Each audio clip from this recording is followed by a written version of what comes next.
Oh bang. Nah, wah ganteng abangnya. 11-12 dengan saya. Oke, Mana bang? Bang Anda dari Kristen. Iya. Iya. Ya, Anda mau bertanya atau mau ditanya nih? Saya mau bertanya aja. Nah, silakan. Jadi abang nih nggak percaya Yesus yang di Alkitab atau yang di Al-Quran? Bang, nggak ada Yesus di Al-Quran, Bang, nggak ada. Beda ya. Di mana ada sebutan Yesus di Al-Quran? Maksudnya Isa kan? Oh, Nabi Isa. Ya, saya Bang ya percaya dengan Yesus dan saya percaya dengan Nabi Isa. Oke. Tapi mereka berdua berbeda kan bang? Baik, kalau bagi Anda beda, ya baik itu bagi Anda. Tapi kalau kita lihat ajarannya seperti apa? Mm-mm. Kan gitu. Kita lihat ajaran Nabi Isa dan ajaran Yesus. Ajaran Nabi Isa ya Bang ya, ini saya kasih jawaban satu dulu, mohon disimak. Menurut Anda kalau beda ya itu pemahaman Anda. Tapi kalau kita lihat dari ajaran Yesus dan Nabi Isa, ajaran mereka itu sama. Kenapa saya bilang sama? Yesus ngomong di Matius 10 nomor 6, "Aku diutus hanya untuk domba yang hilang dari Bani Israel." Terus di Matius 15 nomor 24 kata Yesus, "Aku diutus hanya untuk Israel." Nabi Isa di Al-Quran, Quran surah Ali Imran ayat 49, "Wa rasulan ila Bani Israel." Dia adalah utusan untuk Bani Israel. Itu sama ajarannya tuh ya. Habis itu Yesus mengaku utusan Tuhan. Yohanes 17 nomor 3. Inilah hidup yang kekal itu, mereka mengenal Engkau satu-satunya Allah yang benar dan mengenal Yesus Kristus yang telah Engkau utus. Itu ada di dalam Quran surah Maryam ayat 30. Qala inni abdullah, sesungguhnya aku ini, kata Nabi Isa, adalah hamba Allah. Ataniyal kitaba, dia memberiku kitab Injil. Wa ja'alani nabiyya, dan menjadikan aku seorang nabi. Sama, dia mengaku antara Nabi Isa dan Yesus sama-sama hamba Allah. Apalagi kalau Anda buka di kitab Anda di dalam Matius 12 nomor 15, judul perikopnya aja Yesus hamba Allah gitu. Jadi sama ada ajaran Yesus dengan Nabi Isa di Al-Quran. Selain itu Bang, di dalam Lukas 4 nomor 8 kata Yesus seperti apa? Sembahlah Allah, hanya kepada Dia saja engkau berbakti. Ini 3 kali diulangi di Al-Quran yang dikatakan Nabi Isa.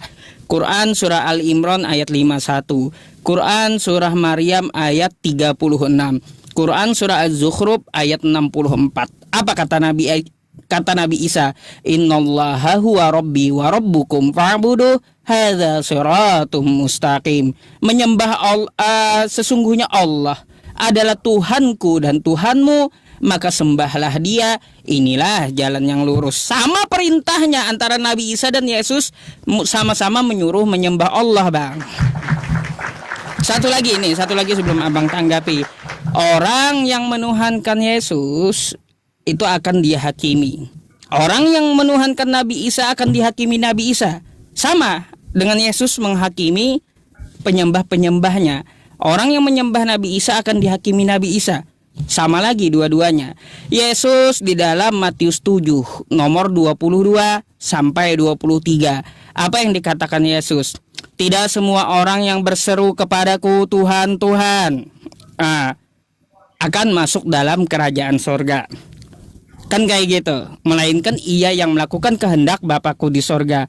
Terus kata Yesus lagi, ya, tidak semua orang yang berseru-seru kepadaku Tuhan, Tuhan, yang memakai namaku, yang mengadakan mukjizat pakai namaku, terus melakukan penyembuhan pakai namaku, tidak semua orang itu akan masuk dalam kerajaan sorga.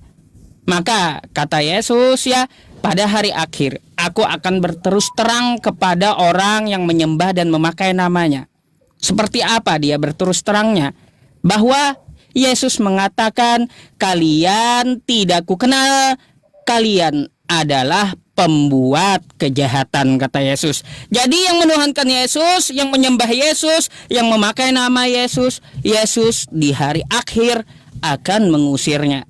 Di dalam Matius 7 nomor 22 sampai 23. Nabi Isa juga seperti itu. Di dalam Quran surah Al-Maidah ayat 116 sampai 117. Allah di hari kiamat ya akan memanggil Nabi Isa. Lalu Nabi Isa ini dihadapkan kepada para penyembahnya. Langsung dihakimi Allah, langsung ditanya Allah, "Idz qala Allah, ya Isa bin Maryam, a anta qulta lin-nasi ittakhiduni wa ummi ilahaini min dunillah." Hai Nabi Isa, kata Allah di hadapan para penyembahnya, apakah kamu dulu menyuruh manusia sewaktu di dunia untuk menyembahmu dan ibumu? Maka Nabi Isa menjawab, qala subhanaka ma yakunu li an aqula ma laisa li bihaq. Ya Allah, aku tidak pernah menyuruh manusia untuk menuhankan aku. Enggak pernah, tidak patut perkataan itu yang bukan hakku aku ucapkan. Lalu kata Nabi Isa, ma qultu lahum illa ma amartani bihi an ya'budullaha rabbi wa rabbakum. Aku tidak pernah menyuruh manusia untuk menuhankan aku, untuk menyembah aku, kecuali aku menyuruh manusia untuk apa? An ya'budullaha rabbi wa rabbukum. Menyuruh menyembah Allah Tuhanku dan Tuhanmu. Tuh, sama ajarannya. Jadi kalau menurut Anda oknumnya beda, itu pendapat Anda. Tetapi kalau kita lihat ajaran Yesus dan ajaran Nabi Isa itu sama, Bang. Jadi seperti itu. Ya gini Bang, mungkin saya bertukar pikiran sama Abang. Dan saya ingin menyampaikan bahwa konsep Anda terhadap Yesus mungkin berbeda dengan orang Kristen, karena kita percaya bahwa ada nubuatan dari Yesaya. Saya memang tidak pakar dalam ayat ya, atau hafal ayat. Jadi sudah dinubuatkan bahwa dia akan menjadi korban yang sempurna, dan korban yang sempurna hanyalah Yesus untuk menebus dosa kita. Dan baik, kita percaya. Bang, boleh saya tanya dulu, itu Yesaya berapa gitu?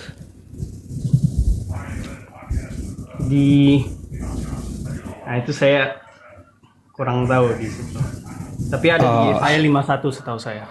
Bukan 51 Bang, 53. Oh ya 53. Terus dan ini saya juga satu lagi, ada berapa poin. Jadi ada perspektif yang bisa dibawa juga, bahwa jika apa sih yang dianggap Tuhan ya kan di dalam Al-Quran. Nah, saya akan membawa beberapa ayat nih. Di surat 57 ayat 3. Dialah yang awal yang akhir. Ya.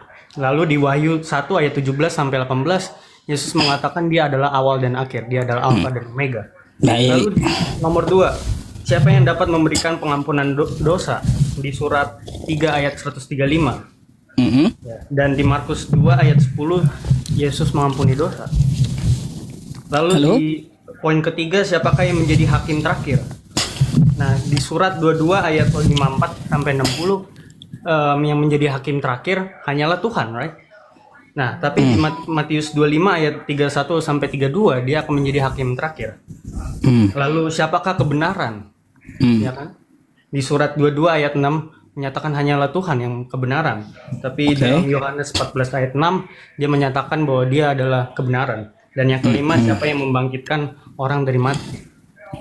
Nah, di surat 22 ayat 22 ayat 7 ya, menyatakan bahwa hanyalah Tuhan, tapi Yesus membangkitkan di Yohanes 5 ayat 25 sampai 29. Jadi itu beberapa poin bahwa Tuhan mengirimkan anak yang tunggal, dan dia dan Bapa adalah satu. Yesus dan Bapa adalah satu. Dia menyatakan bahwa dia dan Bapa adalah satu. Memang Tuhan tidak bisa masuk ke dunia sebagai Tuhan, tapi dia bisa menjadikan manusia dan anak Allah itu tersebut. Jadi itu aja sih Bang. Ya. Baik Bang, ayat-ayat Al-Quran yang Anda sebutkan tadi, tolong satu persatu lagi akan saya tanggapi gitu ya, kalau saya lupa ya. Baik Bang, Anda bilang bahwa Allah itu adalah kebenaran. Betul. Dia memang kebenaran, bahkan dia mengutus nabinya pun juga dengan kebenaran. Quran surah Al-Baqarah ayat 119. Inna arsalnaka bil haq, kami mengutus engkau ya Muhammad dengan kebenaran. Terus Quran surah Muhammad ayat 2, nuzila ala Muhammad wa huwal haqqu min rabbihim, sesungguhnya Allah ya menurunkan kepada Nabi Muhammad adalah kebenaran yang dibawanya dari Tuhannya. Kan kayak gitu. Jadi yang namanya Tuhan itu kebenaran. Betul, saya sepakat. Tapi kalau Anda komparasi dengan Yesus gitu ya, kata Yesus, akulah kebenaran dan hidup. Kan kayak gitu, akulah jalan kebenaran dan hidup. Tidak akan ada yang sampai kepada Bapa tanpa melalui aku. Betul? Yohanes 14 nomor 6. Bang, Anda perlu tahu, dia ngomong sama siapa? Sama Thomas, bukan sama Kristen, Bang. Nggak nyambung sama Kristen, makanya dia tekankan ya, dia diutus hanya untuk Israel, bukan untuk Kristen, bukan untuk seluruh manusia. Ketika Yesus ngomong akulah jalan kebenaran dan hidup, itu dia ngomong untuk Thomas, untuk Bani Israel, karena ajarannya ditegur Yesus tidak boleh keluar dari Israel. Jadi kagak ada hubungannya dengan Kristen. Jadi kalau Anda mau memakai ayat-ayat tentang masalah Yesus, setidaknya satu dulu, Anda cari dulu Yesus mengucapkan kata Kristen. Itu aja dulu saya minta gitu, satu aja. Gitu.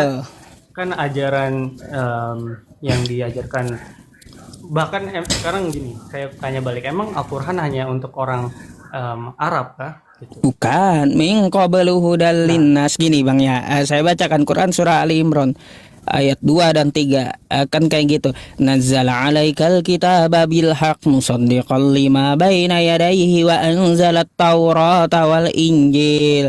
Kami menurunkan ya Injil dan Taurat ya, membenarkan kitab sebelumnya. Kan kayak gitu. Untuk apa? Min qablu hudal linnas, untuk petunjuk seluruh manusia. Wa anzalal furqan, dan menurunkan pembeda yaitu Al-Qur'an. Gitu. Jadi Al-Qur'an itu untuk seluruh manusia. Jadi, ada gitu klaimnya jadi gitu, Bang. Injil bukan untuk seluruh manusia. Kalau Injil untuk Bani Israel, bukan untuk seluruh manusia. Tapi di Al-Qur'an mengatakan bahwa Injil adalah cahaya dan kehidupan. Betul, Quran yang Anda bawa itu Quran surah Al-Maidah ayat 46 sampai 47. Di dalam Injil ada petunjuk dan cahaya. Maka dari itu ayat 47-nya ambillah hukum sesuai dengan Injil. Kan kayak gitu. Lalu Ya, di mana petunjuk? Anda imani Injil nggak? Baik. Saya imani itu Injil, Bang. Di dalamnya ada petunjuk dan cahaya. Udah, itu Oke. jawabannya untuk seluruh manusia. Baik, sabar dulu, Bang. Ya. Di dalam Injil ya ada petunjuk dan cahaya. Lalu ambillah hukum menurut Injil. Injil itu untuk Bani Israel. Yang Anda bawakan itu Quran surah Al-Maidah ayat 46 sampai 47.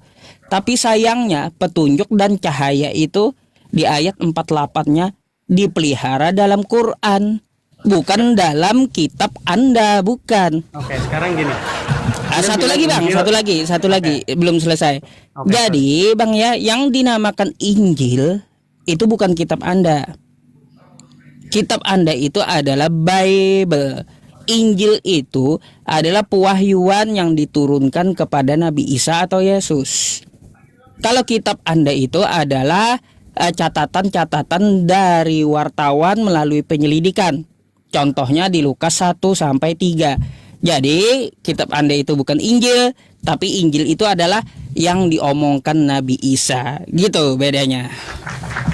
Oke, Anda bilang Injil itu hanya pewahyuan, tapi Islam muncul 600 tahun kemudian dan Injil dicatat oleh para rasul kan, para murid Yesus. Dan Anda maksudnya Anda mendapatkan dari mana bahwa itu bukan Injil yang kita pakai sekarang, bukan catatan-catatan dari murid Yesus. Dan satu lagi untuk menanggapi kalau Injil bukan untuk seluruh manusia, perintah terakhir Tuhan adalah jadikanlah semua orang muridku dan baptiskanlah dalam nama Bapa, Putra dan Roh Kudus. Itu dalam saya lupa. Tapi intinya itu merupakan perintah Yesus untuk jadikanlah seluruh manusia muridku, dan mereka tersebar ke Eropa sampai ke India dan mereka mati semua demi Yesus. Oke. Bang, jadi kayak gini, yang Anda katakan itu ya kata Yesus ya, jadikanlah semua bangsa muridku, kan betul? Iya.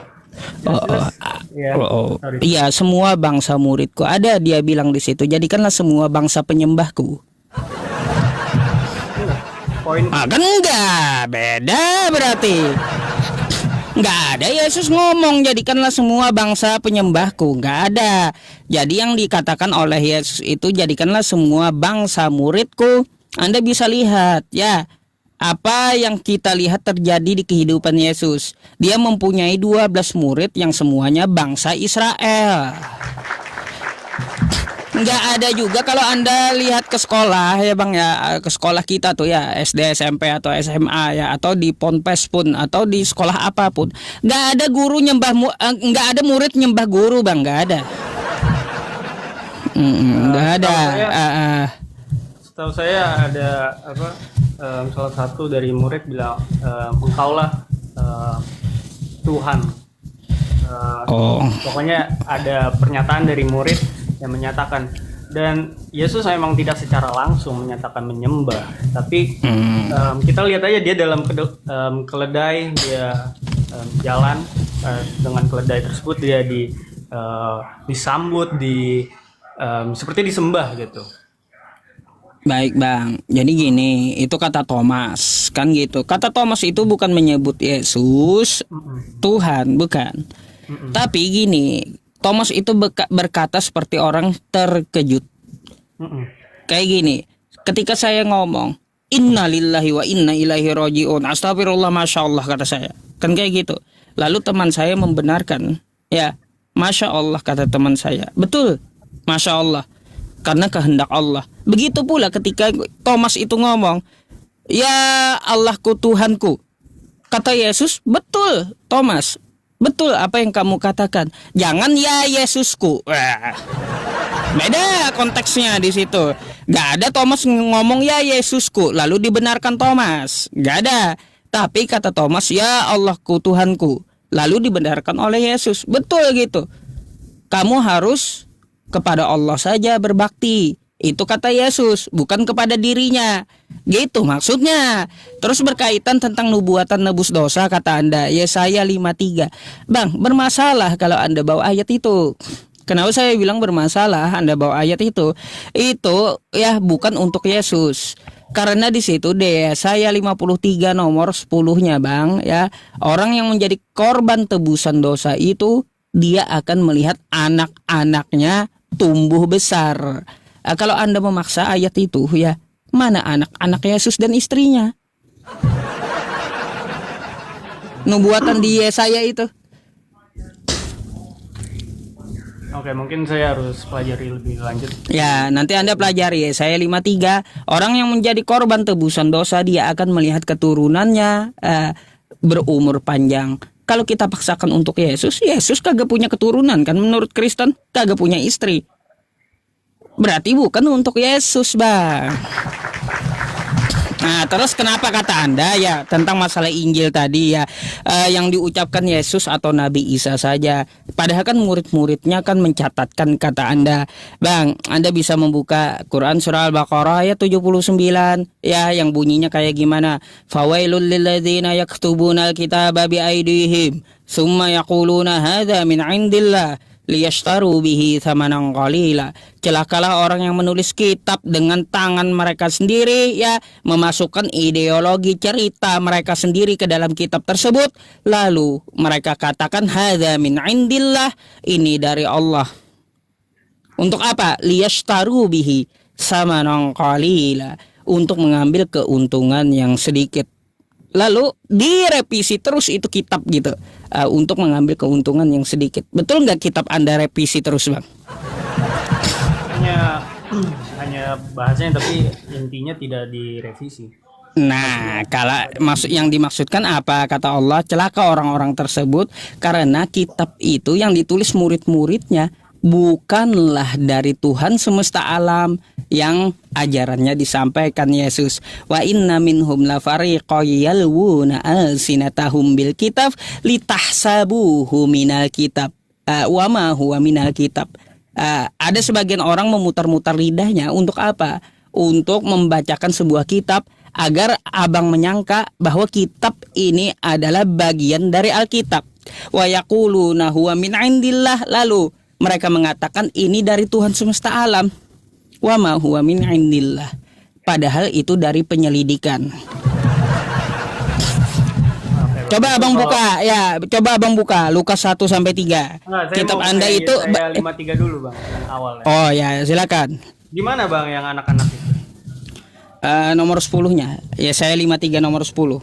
Atau 12. Lupa saya antara dua.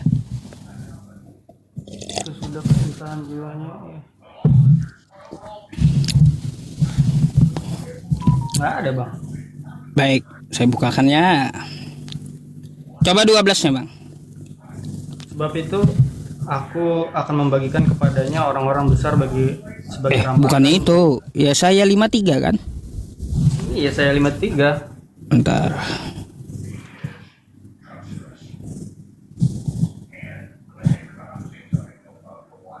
Bentar ya.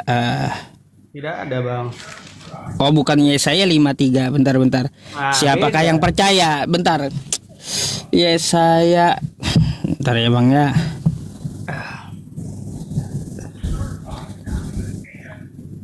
Yang di bawah Oki kemarin itu.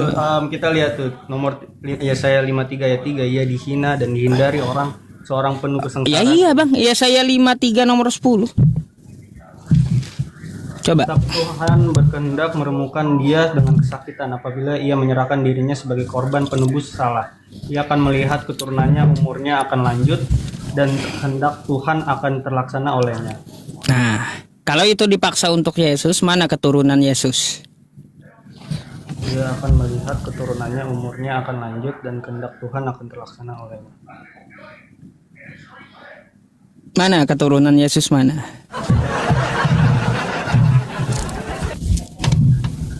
Kan nggak bisa dipaksa itu untuk Yesus, karena Yesus tidak mempunyai keturunan. Artinya apa Bang? Tidak ada ajaran penebusan dosa itu nubuatannya. Menebus dosa memakai darah manusia itu tidak pernah diajarkan di perjanjian lama dan tidak pernah diajarkan di kitab para nabi. Keturunannya bukan bermaksud benar-benar pasti keturunannya. Nubuatan itu kadang-kadang berbahasa yang tidak sesuai dengan pastinya. Mungkin itu maksudnya adalah murid-muridnya atau dia memiliki adik kan. Gini Bang ya, yang namanya keturunannya Anda lihat dalam bahasa teks aslinya itu bukan diumpamakan ke murid-murid atau umatnya, bukan.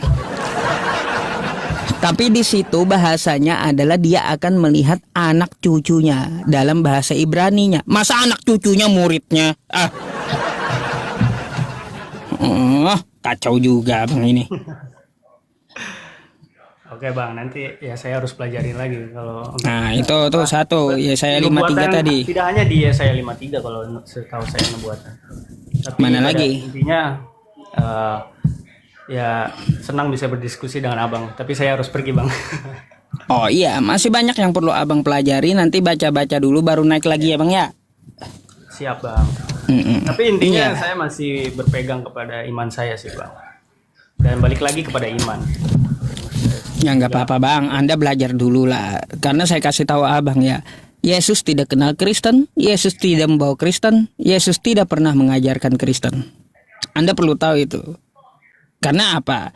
Kristen itu adalah perkumpulan dari Antioquia yang dipelopori oleh Paulus dan diajarkan oleh gereja-gereja serta pendetanya.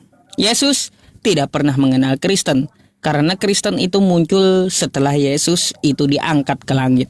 Jadi kayak gitu Bang. Makanya tidak akan pernah Anda temukan di kitab Bible Anda satu kali saja Yesus ngomong Kristen. Gak akan pernah. Gitu. Jadi banyak belajar lah Bang melalui kitab Anda. Saya sepakat itu. Ya Bang. Baik Bang, terima kasih Bang. Sama-sama Bang ya. Terima kasih banyak Bang John. Selamat malam. Malam. Iya iya.